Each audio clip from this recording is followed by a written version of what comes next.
গাজরের vegetable chop বানানোর জন্য গাজরটাকে প্রথমে কুচিয়ে নিতে হবে। কোচানো কিন্তু হয়ে গেছে। এবারে মিক্সচারে আদা, রসুন, লঙ্কা বেটে নিতে হবে। আর চালের গুঁড়ো, কর্নফ্লাওয়ার, বেসন, বাটা লঙ্কা, শুকনো লঙ্কা গুঁড়ো, পেঁয়াজ ইত্যাদি দিয়ে মাখিয়ে নিতে হবে।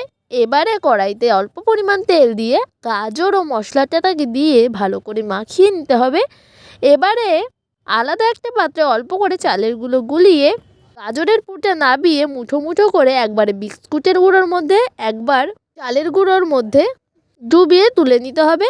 একে একে সবকটি করার পরে ডুবো ডুবো তেলে ভেজে নিতে হবে। এপিঠ ওপিঠ দুপিঠই ভালো করে ভেজে নিলেই কিন্তু একদম মুচমুচে ভেজিটেবিল চপ রেডি হয়ে যাবে।